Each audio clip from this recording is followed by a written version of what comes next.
I'm Pachia. Hi, I'm Shoun. And this is Hmong-ish.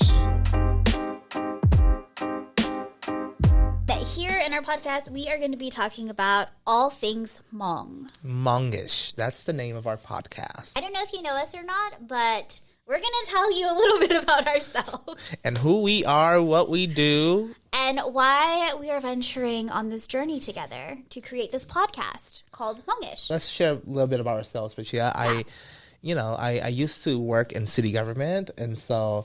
for the city of Sacramento, and you just get a lot of questions when people meet you. They're like, "Oh, you're Asian, but what are you?" And you're like, "You're Hmong." And then classic question. People always say, "Oh, what is Hmong people?" I never know who Hmong people are, and so it's always a struggle to explain what Hmong is. Yeah, and I mean, for those of you who might know me, I was Miss Hmong USA 2019. I almost said 2020, but I also had the opportunity to travel, and we've traveled together, right? So I think that I've gained so many different perspectives on what it means to be Hmong. From our conversations, you have so many different perspectives on what it means to be Hmong. And growing up here as a Hmong American, we really get situated into this boxed identity, or these very binary, polar identities that can kind of dissipate once you get to expand your knowledge on what being Hmong is, right? Or you get to talk to other people about it. And that's so true. I think being Hmong for me, it evolved over time. I think when I was younger, I used to say, "Oh, I'm Hmong.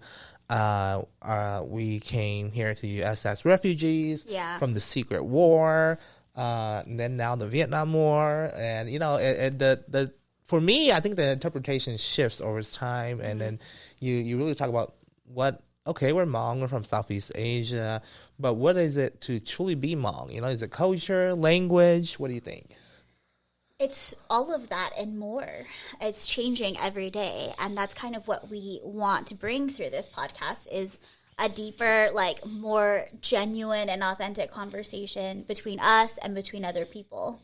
Right, to talk about what makes us Hmong. What is Hmong? We're kind of Hmong-ish, right? Right. Yeah, so I don't know, maybe we can first just start off talking about ourselves. You already mentioned that you work for the city, but how was it growing up and being a Hmong person? I grew up in Sacramento, North Sacramento to be exact, and there was a lot of Hmong people here. Yeah. And so I always embraced myself in the community and have a lot of Hmong friends. But, North Sac is a very diverse community, a lot of Blacks, Latinos, and, it's really hard, too, because, we're a low-income neighborhood. But I think that makes us resilient, and so being Hmong and growing up and experiencing all that, I think it makes our resilience even stronger. As refugees, we suffered a lot.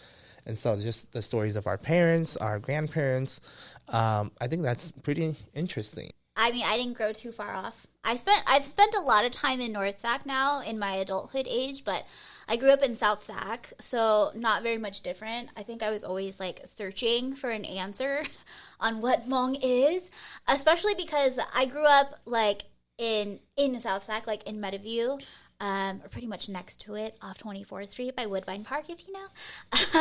But I was bussed off to different schools in Greenhaven and Southland Park. So I didn't go to school with any Hmong kids. So you went to the good schools? Yes, I went to the good schools. I was a GATE student. I was a gifted and talented education student.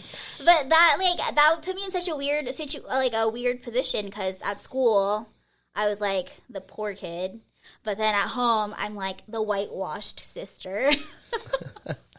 So I was always trying to figure out and navigate my personal identity, something I probably didn't even realize I was doing, right? So for me, that question of being Hmong, I think is something I've worked so hard to attain. I ran for Miss Hmong. I can speak the Hmong language now. Funny though, I always could speak the Hmong language till I started going to school, and then I stopped speaking it. So it's something that I had to relearn, and I'm not even fluent at it, but... I think for me, my parents spoke mostly Hmong, and, there's always a struggle with me. I'm okay, I don't speak Hmong well enough, and I also don't speak English good enough. I'm an in-betweener. That's not true.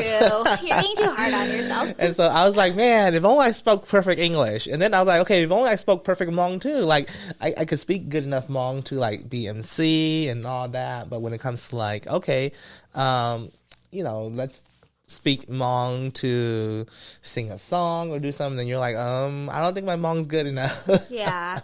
But I mean, that's interesting because I think that, growing up, we have all these ideas of like what we need to do or be to be Hmong. Yes. And now that we're adults, it's kind of like a redefining of what is Hmong, right?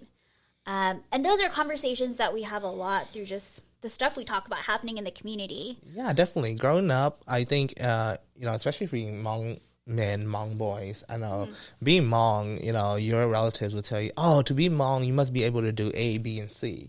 And then you realize, wait, is that really what it means to be Hmong? Is to be, to go to gatherings, to, how to slaughter a chicken, know how to go out and help your relatives. Is that really what it means to be Hmong? Or there's any other definitions out there? And then it evolves over time. And I think with going to college, being able to travel really expands your boundary and your thoughts on how, there's a different interpretation of being Hmong. And then once you find I think I found my inner piece of what it means to be Hmong, but I think if you're able to find it and accept your own definition, then that really empowers you to understand what it means to be Hmong. Yeah, and I think that it's kind of interesting because everyone will develop and have their own definition. But that is something like interesting that you bring up is, like for so long, like being Hmong was going to help the relatives and family. And now that we're living in a world where, we have to go outside of our community and outside of the family to like survive and to define ourselves and to understand ourselves, then it kind of puts Hmong, like what being Hmong is like on its head. Right. And so those are some of the things that we would like to talk about through the podcast. I think in different areas, especially our travels, right?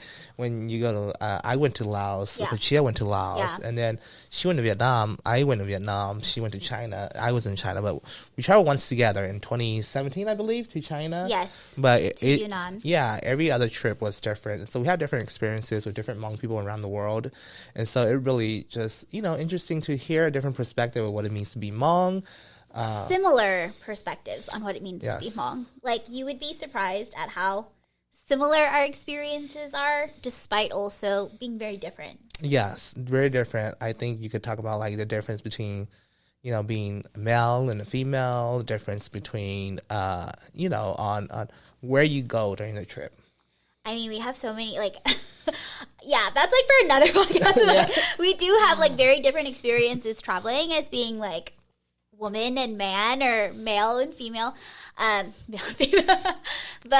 yeah, I mean, when I travel and they're like, oh, what are you? I'm like, I'm Hmong. And then you really throw culture and language out the door, because like to the Hmong community to be Hmong is like, okay, you must know a lot about Hmong culture, language, religion. Sure. But to everybody outside of the Hmong community, when you're out there and you just say you're Hmong, I think, that's enough representation to say, like, you don't have to claim Hmong identity, but you do. And you say, I'm Hmong and I do this. And, some people are like, cool, I don't know about the Hmong people, but I'll look them up. I think that's enough. There's just claiming that identity, putting the Hmong name out there. It's, gaining exposure, and like, you do you. I think there's a lot of stuff that's happening in our community that, deserves a larger conversation. To have a podcast that could sort of bring light to these different types of experiences just based off of what we've seen through our lived experiences, through the work we do in the community. Because, both you and I have done a lot of community work here in Sacramento, where we're from, also in California, but also like networking with Hmong people all throughout the world, right? That's the cool thing about being Hmong, is that you have this sort of thing that connects you. So wherever you go, you can find other Hmong people and connect with them. And, that's what's kind of exciting about being Hmong too. And if you think about it, it's kind of a privilege to be Hmong and traveling to other Hmong countries or countries that have Hmong people. And you just have that instant connection, like your family. And, they want to take you home, cook you a meal, and they want to get to know more about you.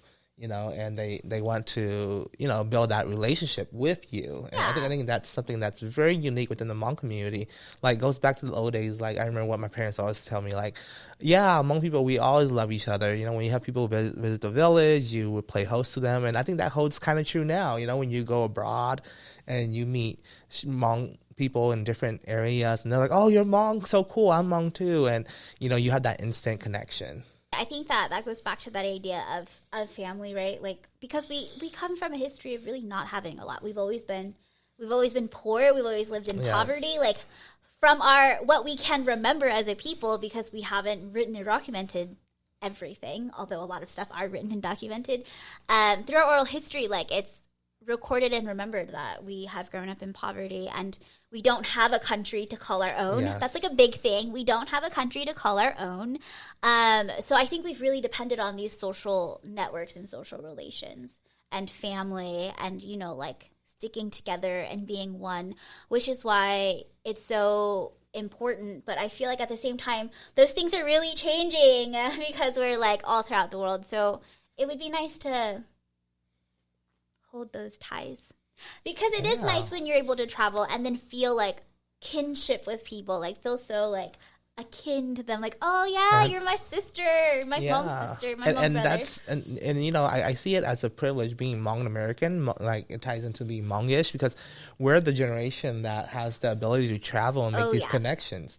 We're the ones who will bridge the world together, or bridge our community around the world together. I think feel so. that. Honestly, when you travel, when I've traveled and I see other Hmong people, like, even if they're living in the most rural villages, the stuff that they are consuming, like, or like watching and stuff, like, are Hmong American media, like Hmong American movies that were produced and filmed like in Thailand or whatnot. Like, they're listening to Hmong American music, like Chineng Xiong, David Yang, like all of that stuff, Yasmin, like all really that stuff big. Is, going into the mountainsides of where Hmong people live, like.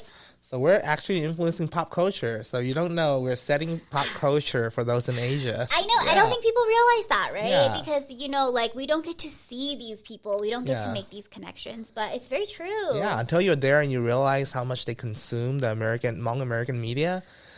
When I went the content. I went amazing. To a small village, like a small, tiny village on the outskirts of Vietnam. Like, maybe China was just like 15 minutes down the road. But it was crazy. They were still watching Chong movie, Nian Gou Shu Ba. They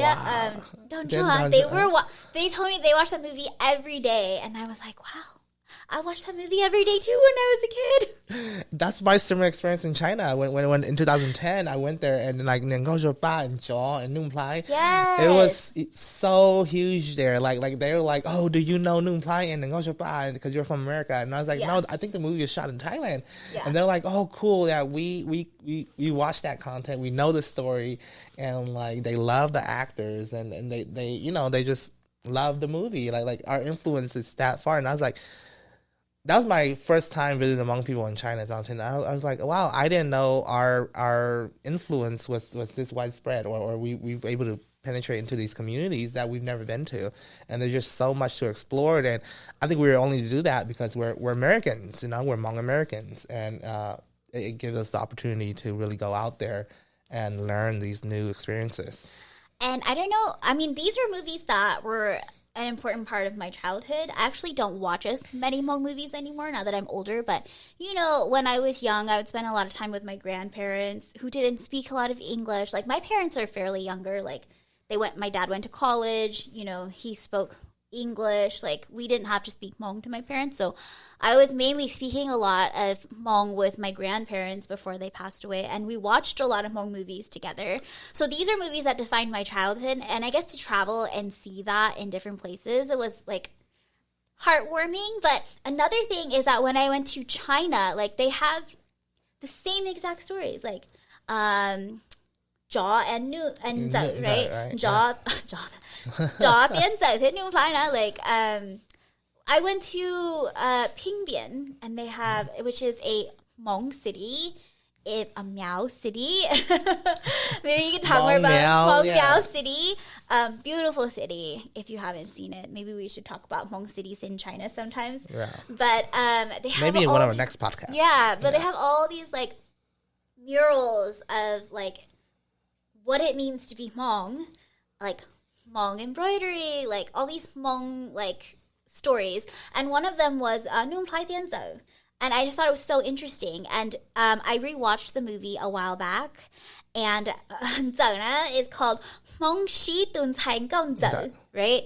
I never caught that, obviously, growing up. But because we went to China and I realized how many different Hmong people there are, I was like, ding, ding, ding, Hmong-ish, I know what that is. That's a type of Hmong people. I would have never known that if we did not do that trip. That's so true. There's one thing you realize is language, right? We lose all these things. People always say there's only two type of Hmong dialects, Hmong Da and Hmong Ling or Hmong Jua, right? There's so much more. And when you go to China, you're like, oh, 7 wow. dialects. Just in that one area. Yeah. And this is just for the Western Hmong dialect. And there's 3 different dialects. There's Western, Eastern, and Central. Yeah. But we could talk more about it in our future podcast. But, I think it's interesting. Yeah, it's interesting to experience this and embrace other Hmong people and their perspective and learn about what it means to be Hmong on their end, and what it means. And it just expands our own definition, right? Because I think like how we've been talking about like we come from this very immediate history of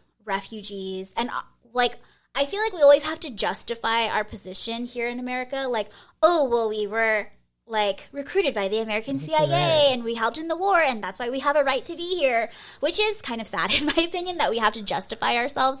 But we have to go beyond that to also realize that like we have so much depth in who we are. Yeah. So much diversity. And like that's something that we don't always have access to because we're losing our language. Right. Like how would I have known that Hmong-ish is a type of Hmong in China? Like for me, like that would just be gibberish if I never had that experience. I would just be like, it's like a poetry, like Hmong-ish that sounds pretty. I don't know what that means. Yeah, and a lot of times but you realize... Hmong-ish is a type of Hmong, right? Like Hmong-ish, like all sorts of Hmong. And so literally it's like saying across the river over there. Yeah. That's what it means. Yeah. And like you would never know that.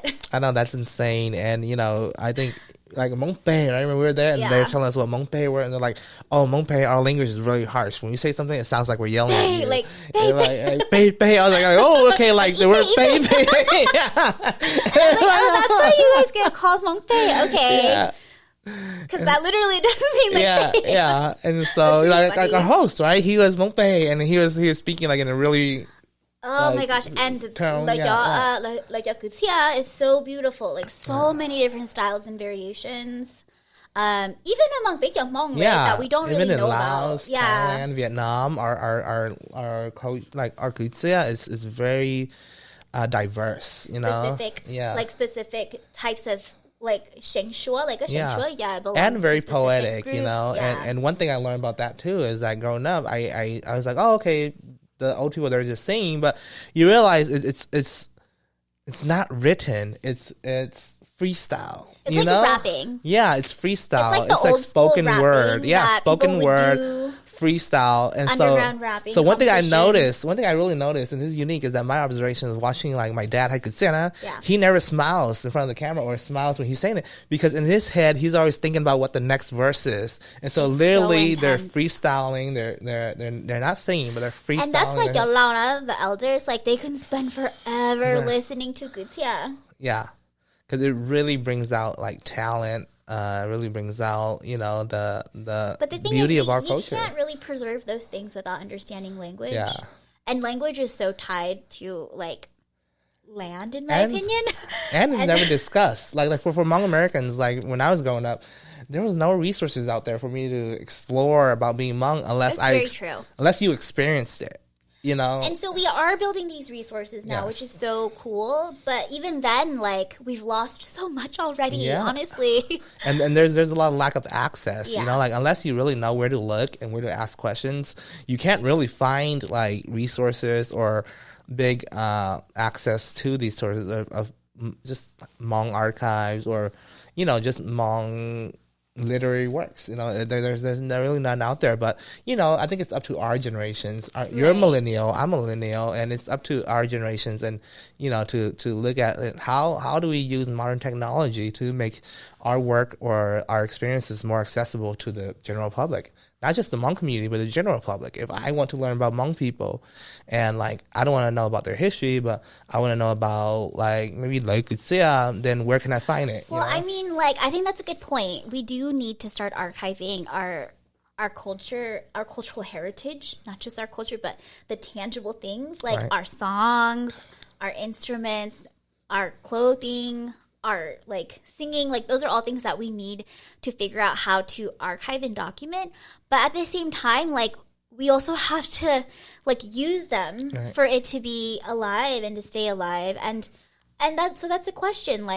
If we lose all these things, does that take away what our it identity, means to be Hmong? Right? Yeah.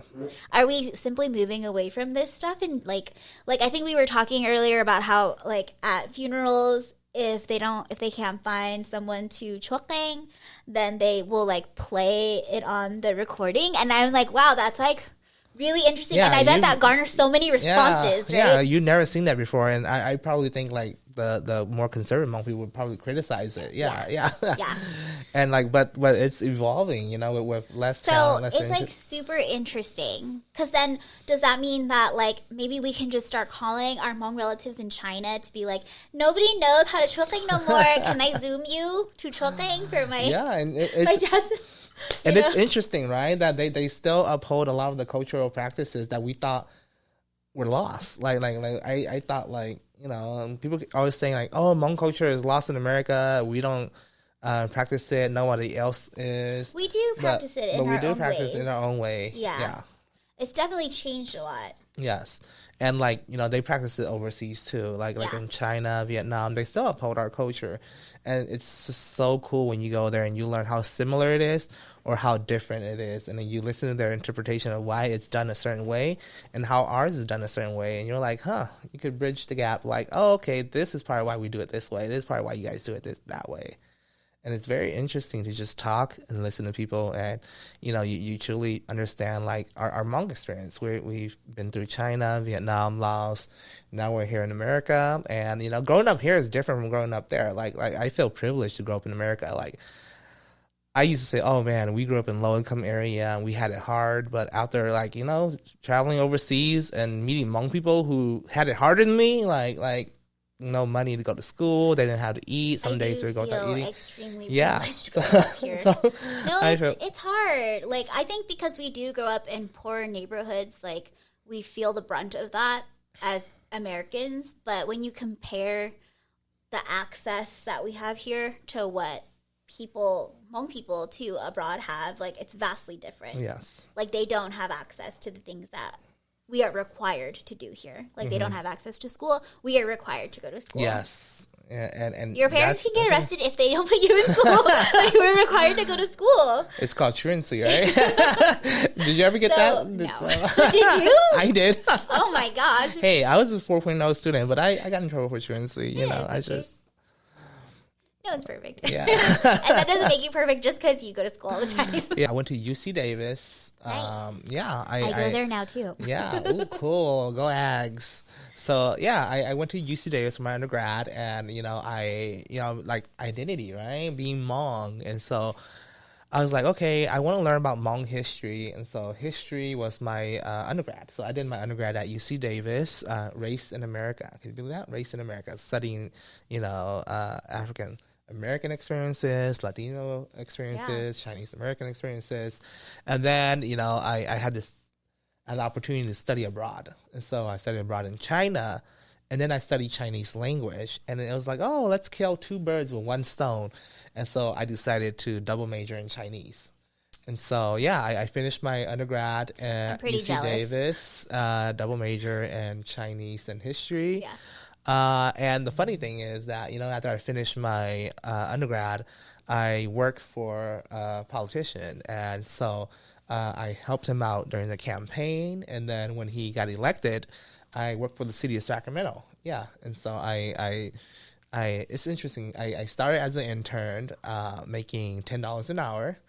And then I worked my way up to, council representative, sort of like a chief of staff. Nice. And I worked there for 7 years. So interesting fact was that when I got hired as a council representative, I was 23. Probably one of the youngest, So a lot of people look at me like, what? You're so young to work at City Hall. But it was a humbling experience, because my boss, he gave somebody a chance to learn and develop and just, learn about the city, learn about politics. And so, that happened. I don't work for the city anymore, but in 2018, from investment from my family, I did create or buy a community center, and we renovated and we created the Hope Center, And so the goal of the Hope Center is to, create access to the community so that access to like city services, local government, public safety and all that. And so, we have a nonprofit at the Hope Center called Hmong Youth Parents United, and they're working with like local foundations, the city government, local officials to bring services to the Hmong community. And, I want the Hope Center to be more than that too. That's why we call it the Hope Center. I think it stands for, it stands for Hmong Organizing for Progress and Empowerment, because we want to empower our community. And so, we want to work with, creators. We want to work with people who want to get their feet wet in a certain industry that they're not interested in. I might not have the financial capability to help you out, but I did work in politics for 7 years, and I understand the who is who in Sacramento. On the other side, I also manage real estate. And so I manage 20 residential properties and 2 commercial buildings. And so I've been doing that since 2011. So it's been a humbling experience to learn that on the financial side and then work with the community and also travel. And so, I think I've been blessed to just been able to travel. In high school, I was part of the Renaissance program, and we traveled a lot. So what's the Renaissance? I've never heard of the Renaissance program. So the Renaissance program was like a empowerment program at school where they award students for academic achievements. Oh. Yeah, and so through that program, we were part of the organization, so we were able to travel to like Disney World. We were able to travel to like Minnesota, Mall of America, and do all that for Mall of America. Yeah, for like national conferences and all that. And so and then in 2008, I was recruited by one of my mentors to travel to China for the Jinan Sacramento Sister City group, and so that really allowed me to like get my interest in China, because before that I did not have any interest in China. But then once I went there, and it was the 2008. So 2008 was the Beijing Olympics, and it was China's opening. China's opening to the world. Right. And so that I was listening to an NPR piece about that actually. Yeah.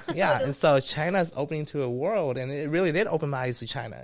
China in 2008 and China in 2019 is totally different.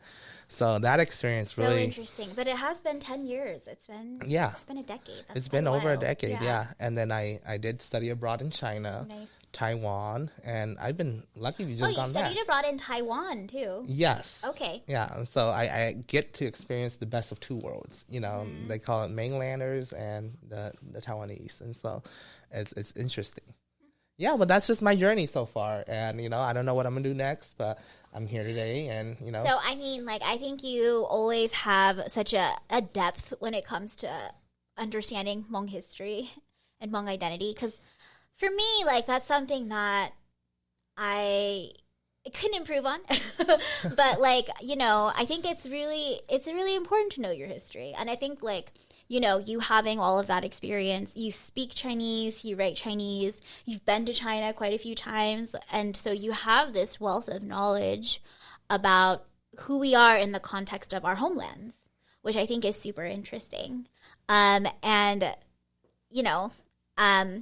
guess I can talk about myself. Yeah, go ahead. So about me, I think a lot of people know me as Miss Hmong USA 2019. I won the Miss Hmong pageant at Fresno, California, the Hmong Cultural New Year there. So I do think that really put me onto the scene for a while, for everyone to be interested and know of my work. I was a sponsor, right? Cool. Yes. And I worked with you guys for quite a while. So, I was doing a lot of stuff with Haipu. I started the senior program. I was doing the senior program with Haipu for quite a while. Doing events at the Hope Center as well. We did such a special event for Ba Mua and Dr. Ku Yang, who both are no longer with us. I know, right? Yeah, and so that was really a very great thing to do. Yeah, we did it the year before COVID, and we wish to do more, but if you don't know about Ba Mua and Dr. Ku Yang, Ba Mua is a terrific, wonderful writer and poet.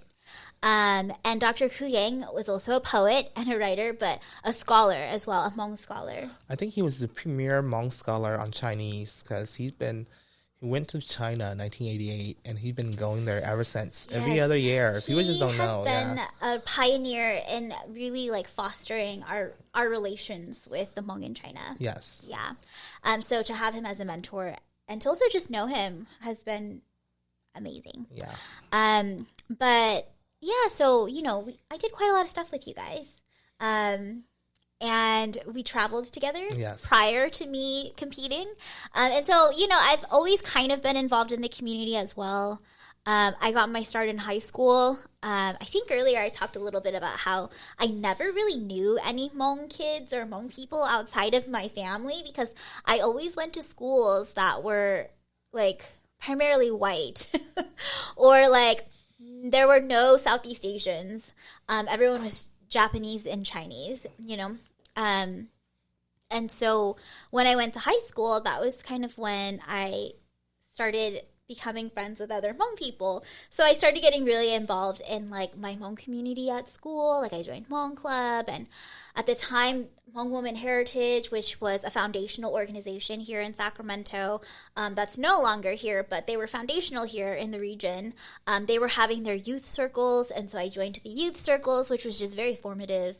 To be able to have conversations about what it means to be Hmong, our different lived experiences, the struggles that we have as Hmong youth and as Hmong girls, which was super important to me, and went on to really shape my interest in continuing to understand what it means to be Hmong. So I carried that on with me. Into college and into my career. Granted, in high school, I was a part of the HISP program, which here in Sacramento is at CK McClatchy High School. So it stands for Humanities and International Studies Program. So I was exposed to a lot of, our education was based on a global look into history and literature. So I was always learning about, things happening in Latin America and in Africa from a young age outside of America. And I really connected with all of that because it made sense to me. I came from another place, even though I was born and raised here, but all of that I really it resonated with me to learn about what else was happening, because I think at the core I was more than just American. I felt there was this whole other side of me outside of America and the West that I didn't know about. And so when I went to university, then I studied anthropology. I think I had the option of political what university? Science. Well, I went to University of California, Berkeley. So I went to Cal or UC Berkeley, but I was a transfer student. So I went to community college for 3 years. I got a full ride to study abroad in South Korea. Wow. So I spent some time in South Korea through community college. And I could have extended and stayed, but I was I think it's time to transfer. And I got into Berkeley. And so I went to Berkeley and I completed my degree in anthropology. And my interest just continued growing, I think I read a lot about the Hmong. I think when my grandparents passed, in my youth as well, that was very, impactful on, wanting to understand, the lives that they led, what got them here, like what my life was like through their lived experiences. All of that was like super important to me. And in college, I discovered this like whole new world of Hmong clothing and Hmong textiles because I never really liked Hmong. But in college, I had a friend who was a shaman, who's now my friend. He came and he did a workshop for one of our youth program for high school students. And he just talked about, you know, like the different types of Hmong clothing, how like different Hmong groups wear different clothing, and how Hmong clothing are used in different funeral rites, and, you know, like the types of like passing on ceremonies that we don't really emphasize, right? Like you're supposed to give, you know, clothing to your parents. You're supposed to give clothing to your children, like to your grandparents even. And those are rituals in a sense that I don't really think, like if you think of what a ritual is, like brushing your teeth in the morning is a ritual. Like you have a morning ritual. Like those are things in our culture that like we don't remember to do, or like don't hold as much weight for us anymore because we don't necessarily understand that. But, you know, just being exposed to all of those new things, I was like really blown away at how much I felt I actually didn't know, because one, like maybe I just wasn't a good listener, but I like didn't know any of this stuff. Like I felt like no one ever told me. And it offered a very like feminine perspective on understanding our culture, which I think a lot of times we are only exposed to very like patriarchal ways of understanding our culture when, you know, there's many other aspects to who we are. And so I became very interested in textiles, and I worked abroad. After I graduated, I worked at the Traditional Arts and Ethnology Center at a museum abroad, and I did some research and field work out there. I helped them create their music exhibition on wind instruments from Laos. So we worked with a master qing maker that I found. We went out to the village and worked with him and documented how to make qing. And then I did my own exhibition on Hmong as well. And I came back and, you know, worked in the community, Miss Hmong, with Haipu and the Hope Center. And now I'm a graduate student at UC Davis. Ooh, go Ads. So that's kind of my long journey. I think another thing I did was Hmong Story 40, which was pretty amazing, like really fun. But I was a part of the group Hmong Story 40. That's how we met. Oh my gosh. That is how we met. I forgot. It was pretty unique. Out of the blue, Pachia was like, hey, did you want to go to lunch? I was a fresh out of college student, and everyone's like, you should network. That's how you build your career. So, like, Shoun never came to any of the Hmong Story 40 meetings, but he was always in all of our emails. I think you came to one. One, yeah. And then I was like, hey, like, you work for the city councilman. That sounds important. I should, like, network with you. Do you want to go to lunch? But, yeah, that's how we became friends. Yeah. And so, yep. Interesting, right? Networking. So when you meet people, follow up, so you know, just funny. ask them what they do, you know, and friendships could last a lifetime. Yeah. And then he was just like, want to go to China? Yeah. Sure, let's do it. So, you know, I met Pachia, and Pachia's super cool, you know, and super knowledgeable. So when I had a chance of taking some Sacramento residents to China, I was like, I think I'm going to invite Pachia, you know? She's interested in Hmong textile, in the Hmong community. And so I was like, okay, I'll ask Pachia. And so, yeah, we went. Life-changing experience. Yeah, so it was I really was nice. very lucky. Like, thank you. Yeah. Yeah. So, since you are interested in Hmong textile, nay Hmong na chi? Bay Hmong do. Just kidding. My family actually comes from Luang Prabang, or Luang Prabang in Laos, which is, it's like the northeastern part of Laos, closer to Thailand and Burma, not so much Vietnam. But yeah, my family came from that area, and so we wear konyo lo pabang, and and so, you know, we wear the hats with like the pom poms and the blue and black, very plain outfits. What about you guys? My mom and I Hmong Da, Hmong Shen Blong. My dad is Hmong Ling, Hmong Sing, Hmong Peng. And, you know, so I get the best of two. I have relatives who are Sayambri and I have relatives who are Hmong Peng. And so I get to mix and mingle with all of them. But you know what interests me the most is when I was in China, And I went to the Guizhou region and I did a tour of the Hmong villages there. And I realized there's even more than what we thought. There's over 280 different styles of Hmong, like clothing. And I was like, wow. And is this Hmong or does this also include Miao? Curious. Miao and Hmong. Okay. But I you know what was really interesting was that they tell me that, oh, the Western Hmong, which is our Hmong, we're considered Western Hmong, is the most is the highest in population. Yeah. And I never knew that. You know, I knew there was Miao in China, but I never knew that we were the most populous.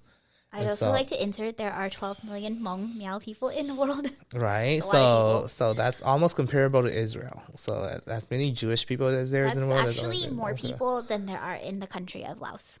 Yeah. Just to give you some perspective. Yeah. So I think there's 2 million in Vietnam. Almost 2 million. Yeah. Yeah. We have 300,000 here, so we don't have that many. But what we do have is mainly they're all back in China. Yeah. But what we do have is, you know, we have the capacity to travel and learn and disseminate information, build connections, and, you know, let the world know what it is to really be Hmong, you know. I think one of the... and I think that's why we need to continue having conversations, right? Yes. On what it means to be Hmong.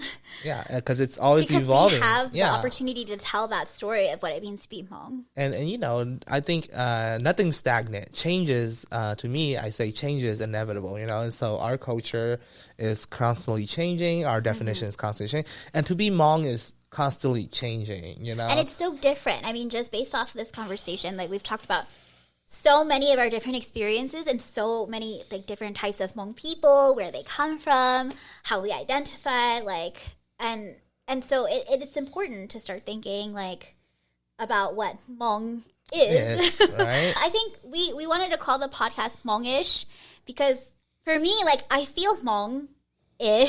You know, like there's so many different ways to categorize Hmong or to understand Hmong. But yeah, I am Hmong. Like, you have to stand in that. Yep. But at the same time, I'm Hmong-ish because I also don't like fit that mold. But that's what it is. Like, we don't need to fit molds. Yeah, we don't need to fit molds. Yeah. Well, thank you all so much for tuning in to our first episode of Hmong-ish, where we explore the question of what does it mean to be Hmong by looking at very specific topics. Today, really, we just wanted to talk about ourselves. Introduce ourselves to all of you, who we are. I'm sure we've talked about like lots of different things, but you know, for future episodes we do want to like hone down and get more like specific about certain topics. So if there's anything that you'd like to learn more about, know more about, to hear us talk more about, definitely let us know. And definitely don't forget to follow and like us on our social medias, Hmong-ish, along with Hmong American Media. We're gonna have more podcasts coming up, and we'd love to hear your input. See you next time.